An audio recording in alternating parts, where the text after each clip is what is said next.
राजस्थान में 7 सीटों पर 13 नवंबर को होने वाले उपचुनावों की तारीखों के ऐलान के साथ सचिन पायलट के घर टोंक जिले की देवली उनियारा सीट पर होने वाले उपचुनावों पर सबकी नजरें हैं। इस सीट का इतिहास या उपचुनाव का इतिहास बीजेपी की चिंता बढ़ाने वाला रहा है। ऐसे में सबसे बड़ा सवाल है कि लगातार 2 विधानसभा चुनाव जीतने वाले हरीश मीणा सांसद बनने के बाद खाली हुई सीट क्या सचिन पायलट और हरीश मीणा की जोड़ी जीत की हैट्रिक पूरी कर पाएगी या फिर बीजेपी 11 सालों बाद इस सीट पर जीत का परचम लहराने में कामयाब होगी। इसी को लेकर हमारी टीम ने क्षेत्र की जनता से बात की और यहां होने वाले उपचुनावों के माहौल के बारे में जानने की कोशिश की है। देवली उनियारा वो सीट जहां पर उपचुनाव होने हैं, आचार संहिता लग चुकी है, उसकी घोषणा हो चुकी है। आखिर क्या है इस सीट के समीकरण? अब तक का इतिहास बताता है कि यहां से 5 बार इस सीट पर सर्वाधिक विजय दिग्विजय सिंह ने हासिल की थी। वहीं अगर परिसीमन के बाद 4 चुनाव की बात की जाए तो 3 बार यहां पर कांग्रेस का कब्जा रहा है। 2013 में बीजेपी के राजेंद्र गुर्जर एकमात्र उम्मीदवार थे जो अब तक 4 चुनाव में बीजेपी की तरफ से जीत हासिल कर चुके हैं। आखिर किस पर कौन सी पार्टी दांव खेलेगी, बात करते हैं उन पत्रकारों से जो चुनाव को कवरेज करते रहे हैं। आखिर अब जिसका इंतजार था, 7 सीटों पर उपचुनाव होने हैं, उस सूरत में देवली उनियारा टोंक सीट, सचिन पायलट यहां से विधायक हैं, हरीश मीणा एमपी हैं। बीजेपी किस पर दांव खेल सकती है और क्या जीत की संभावना नजर आती है सत्ताधारी पार्टी? देखो, यदि पिछले इतिहास को परिसीमन के बाद देखा जाए तो एक बार प्रभुलाल सैनी भी यहाँ से चुनाव लड़े हैं। उसके बाद जो बीजेपी है वो गुर्जर उम्मीदवार पर ज़्यादा दाव खेलती है और जो ये कांग्रेस है वो मीणाओं पर खेलती है।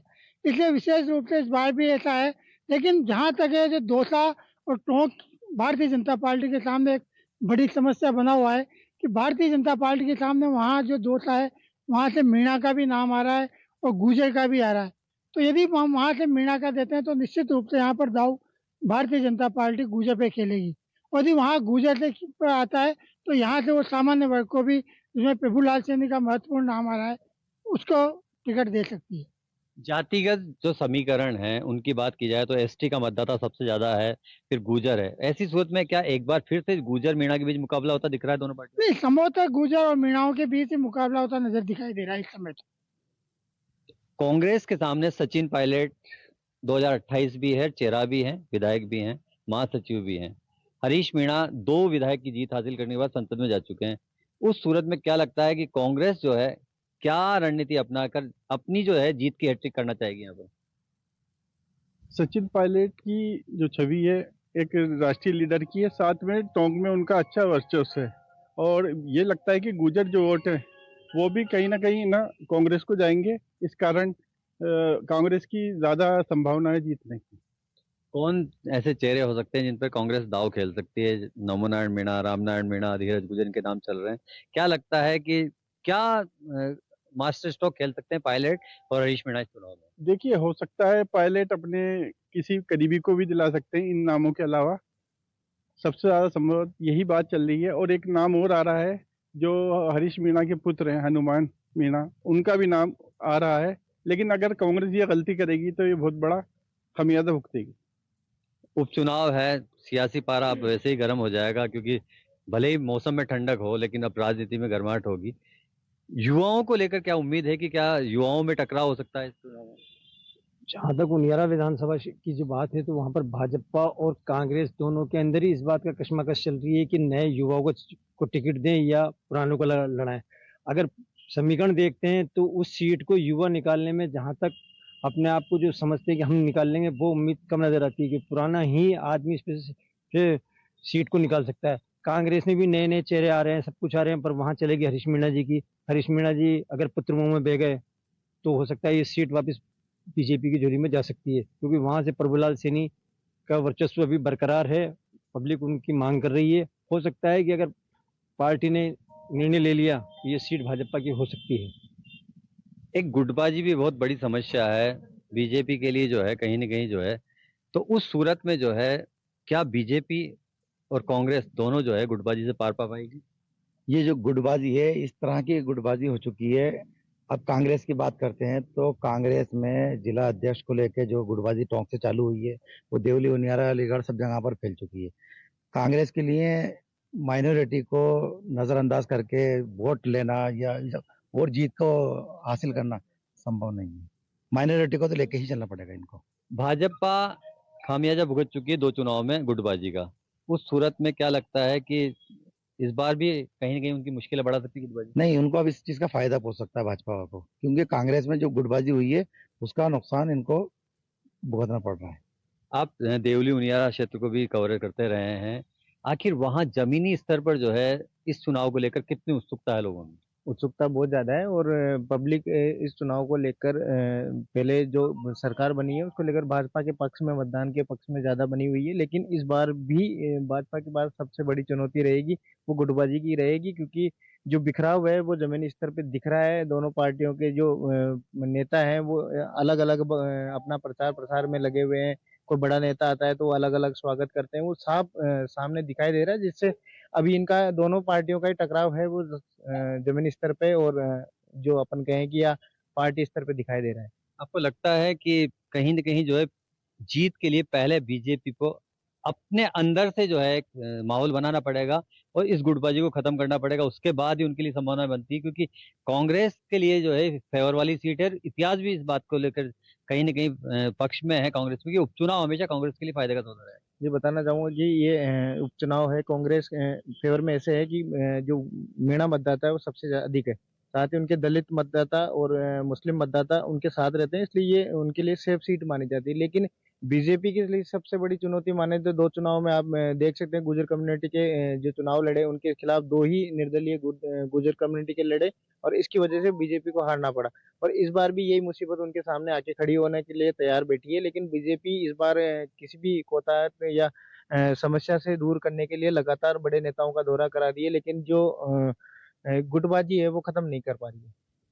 दो 1952 से लेकर अगर हम 2023 तक की बात करें तो कहीं न कहीं बीजेपी के खाते में 2-3 जीत आती है। प्रभुलाल सैनी की है, राजेंद्र गुर्जर की है, जगदीश मीणा की है।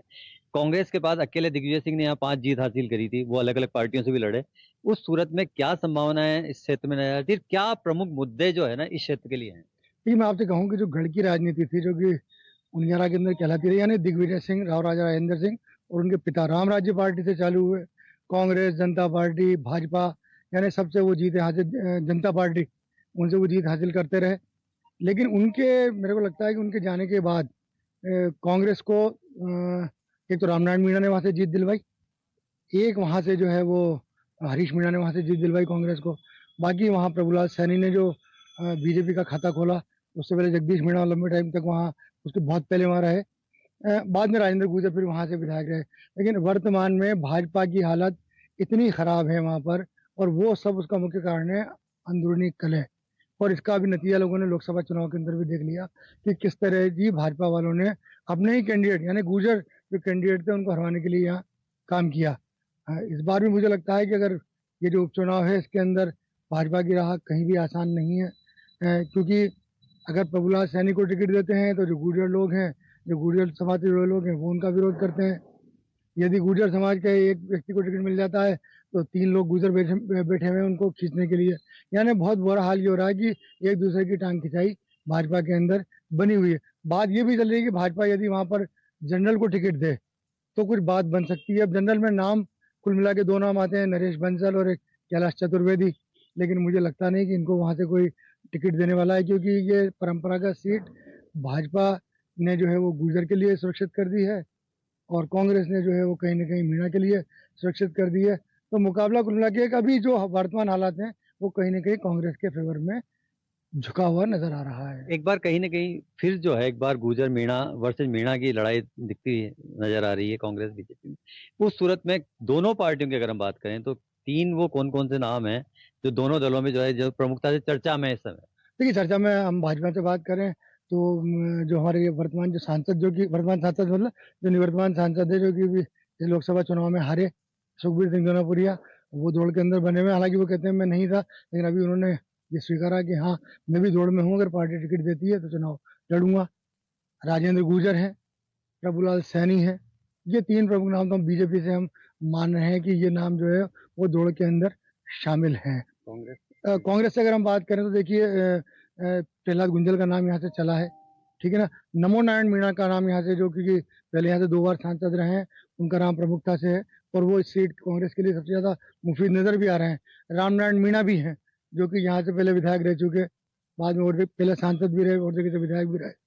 तो कुल मिला के नाम तो चर्चा के अंदर ही हैं, लेकिन अब पार्टियां किसको टिकट देती हैं, किसका समीकरण बैठता है, कौन अपना वजन वहां दिखा पाता है टिकट की दौड़ के अंदर, ये सब अभी तो हम कहें तो गर्भ के अंदर है, सारा सब कुछ है।